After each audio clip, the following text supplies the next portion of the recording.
Welcome back from the break.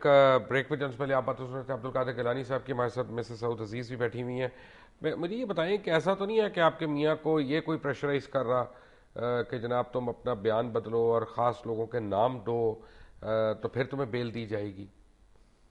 Mubashir साहब, आपको पता है कि हमारा केस इस वक्त अदालत में है और इस वक्त मैं इसमें मुतालिक कुछ भी नहीं कह सकती। चलें, मेरे पास दो स्टेटमेंट्स हैं यहाँ पे इस वक्त। एक है ब्रिगेडियर जावेद इकबाल चीमा की, और एक है मेरे पास ब्रिगेडियर एजाज शाह की, फॉर्मर डायरेक्टर जनरल आईबी। उसमें वो कहते हैं कि यानी मैं बिल्कुल छोटा करके बता रहा हूँ कि मोहतरमा बेनज़ीर भुट्टो के ऊपर जो अटैक हुआ 27/12/2007 को एक मीटिंग हुई जो प्रेसिडेंट ने की, और उसमें ये लोग मौजूद थे, director general C, major general Nusrat Naeem and brigadier from counter terrorism cell of ISI. और फिर उन्होंने बताया कि उसके बाद उनकी एक मीटिंग हुई जो डीजीआईएसआई ने चेयर की, और उसमें थे डायरेक्टर जनरल सी और secretary interior brigadier Javed Iqbal Cheema. And it was decided in the meeting at the President's camp office that the briefing of this tragic incident will be done by Interior Division. Actually वो ये बता रहे हैं कि brigadier Cheema की जो press briefing थी वो क्यों जल्दी जल्दी हुई और वो क्यों इंटीरियर जो है, मिनिस्ट्री ऑफ इंटीरियर, उसको कर रहा था और उसका एविडेंस कहाँ से आया था, ये सारा स्टेटमेंट में है। आपको लगता है कि ब्रिगेडियर एजाज शाह ने स्टेटमेंट बदल दी अपनी? नहीं, सऊद के खिलाफ तो उन्होंने कोई स्टेटमेंट नहीं दिया। आपका फोकस सिर्फ अपने मियाँ है और जी कोई नहीं है बिल्कुल पूरे केस में, और बिल्कुल। कोई नहीं है? बिल्कुल मेरा आपको फोकस इंसाफ की अपने उम्मीद आप है? है। बिल्कुल, हमारी अदलिया आज़ाद है और मुझे पक्का यकीन है कि हमें इंसाफ मिलेगा। अब्दुल कादिर गिलानी साहब, मुझे ये बताएं कि हज की बात कर रहे थे आप, क्योंकि सब्जेक्टिव मैटर है तो मैं ज़्यादा लंबी बात नहीं करूंगा। मैंने एक ज़ाती सवाल करना है कि अगर आप इतने मासूम या बेकसूर हैं उसमें, तो सऊदी अरेबिया जाने वाली टीम ने आपके खिलाफ बयान क्यों दिया? देखें, सऊदी अरेबिया जाने वाली, आपको मेरी आवाज आ रही है जी सही? आ रही, आ रही, आ रही। अच्छा, अगर जरूरत पड़े तो मैं ऊंचा जी जी, बोलूंगा। बिस्मिल्लाह। सऊदी अरेबिया जाने वाली जो टीम है वो जब वापस आई उन्होंने मेरा नाम नहीं लिया। ये उसके बाद जब उन्होंने अपने सऊदी अरेबिया की फाइंडिंग्स दे दी, उसके बाद उन्होंने बाद में जाके एक फर्दर स्टेटमेंट जाके इमरान शाह साहब ने एफआईए में रिकॉर्ड करवा दी कि एक गाड़ी स्मगल हुई है। अच्छा, तो मुझे ये बताएं कि फिर अदालत को एफआईए के थ्रू आपके समन जारी करने की क्या जरूरत पड़ी? आप लोग क्या अदालतों से कोऑपरेट नहीं करते, भागे रहते?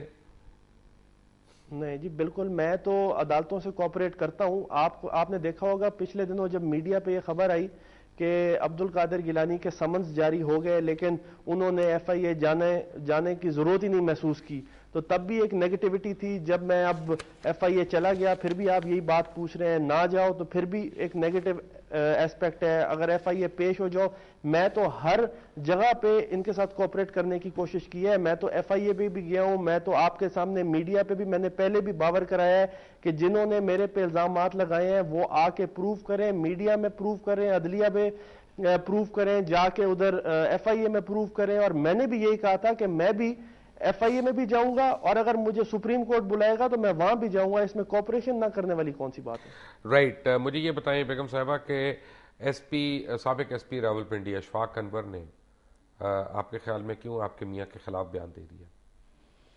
बड़ी सिंपल सी बात है जी, ये इतना बड़ा केस है, हर एक अपनी जान छुड़ाना चाहता है और उन्होंने अपनी जान छुड़ाने के लिए सऊद अजीज़ के खिलाफ बयान दे दिया। हालांकि अगर इसको देखा जाए तो जिस वक्त ये इंसिडेंट हुआ है उस वक्त एएसपी अशफाक अपनी ड्यूटी पे उस जगह मौजूद थे। He was there on the duty और इसके बहुत सारे विटनेसेस भी हैं। इसको थोड़ा सा प्रोब करें तो वहाँ बहुत सारे विटनेसेस आपको गवाही देंगे कि अशफाक साहब उस वक्त मौजूद थे वहाँ पर। वो तो गवाही देंगे, प्रॉब्लम ये है ना कि इतने इल्ज़ामात लगाते हैं, कहते हैं कि जी बड़ा आसान हो जाता है। तो एफआईए ने कहा कि सऊद अजीज़ साहब अगर अपना मोबाइल दे रहे थे तो अब तफ्तीश बहुत आगे पहुंच सकती थी। सऊद ने तो मोबाइल पहले दिन से दिया हुआ है। 1/23/2011 को बेनज़ीर कत्ल केस में ये पूरी मेरे पास डिटेल रिपोर्ट है कि उनका कि असल मोबाइल फ़ोन ना देने पर सऊद अजीज़ और खुर्रम शहजाद का मजीद रिमांड। उनका कहना यह है कि एक जाली मोबाइल फ़ोन उनको दिया गया कि जो उनका नहीं था। यहाँ मैं आपको थोड़ा सा करेक्ट करती जाऊंगी। ये जो है इसमें मकसद ये है कि सिम तो वही थी, मोबाइल की केसिंग उनको वो चाहिए जो 2006 या 7 में इस्तेमाल हुई थी। सऊद के पास ये मोबाइल 2006 से है, 2007 से नहीं बल्कि उससे भी पहले से है। मोबाइल केसिंग तो मैं जो एक आम औरत हूँ, मैं 50,000 दफ़ा बदल लेती हूँ, बच्चे बदल लेते हैं। तो सऊद जाहिर है विद टाइम इंसान का दिल करता है कि वो नई चीज़ आ रही है उसको चेंज कर ले। केसिंग चेंज करने से कुछ नहीं होता, जो डाटा होता है वो सिम के अंदर होता है, और सिम पहले दिन उनको हैंड ओवर कर दी गई विद द मोबाइल केस, जो कि वो अब उनके जेर इस्तेमाल था। 2007 वाला केस पता नहीं कहाँ गया, इंसान का फोन गिर जाता है, पानी में चला जाता है, you have to change the case. कभी मुझे जनरल मुशर्रफ ने कहा था कि उन्होंने सऊद अजीज को कभी कॉल नहीं किया, क्या कभी भी नहीं आपको किया। सऊद ने कभी बताया?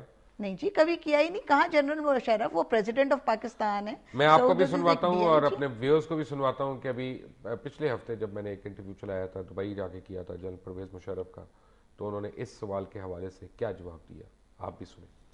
तो इसका मतलब है सऊद अजीज वगैरह ने जो बातें की वो सही नहीं है, कि आपने कॉल किया तो उनको नॉट एट ऑल, बदलाया? Absolute nonsense. मैं क्यों सऊद अजीज को मैं टेलीफोन करूंगा प्रेसिडेंट? आई मीन क्या पता जी, अब उस मुल्क में कुछ भी हो सकता है। मैं एनीवे वो दूसरे कोई लीडर्स होंगे वो करते होंगे, नवाज शरीफ वगैरह। हाँ, ये तो SHO से भी बात करते थे, मैं किसी से नहीं बात करूँगा। मैं IG से बात करूँगा या चीफ मिनिस्टर से बात करूँगा या प्राइम मिनिस्टर से बात करता था मैं। जी वेलकम बैक। आपने देखा कि परवेज मुशर्रफ भी कह रहे हैं कि उनकी कोई बात नहीं हुई सऊद अजीज से। फिर ये इल्जामात क्यों लगते हैं आपके ख्याल में? इल्ज़ाम तो लगाने के लिए लगते हैं ताकि लगाए जाएं।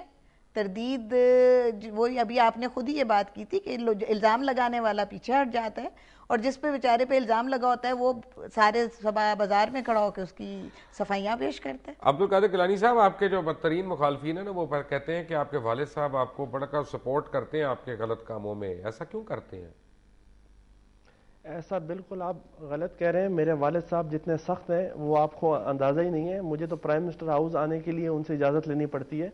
दूसरी बात यह है कि उन्होंने मुझे खुद कहा था कि nobody is above law, therefore you have to appear before FIA yourself. और अगर मैं वहां पे गया हूं, आप देखें federal investigation agency is virtually under the prime minister.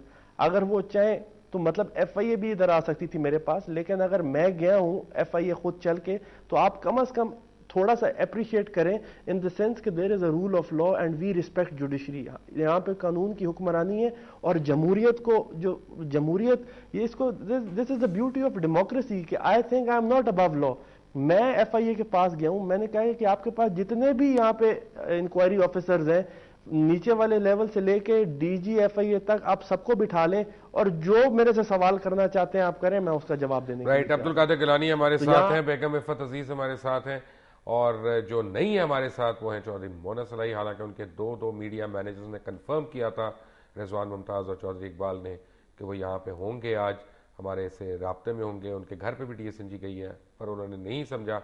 लेकिन इल्ज़ामात जो उनके ऊपर हैं वो मैं ज़रूर बताऊँगा प्रोग्राम खत्म होने से पहले। कभी ना कभी तो मोना साहब को उनके जवाब देने पड़ेंगे। Take a break.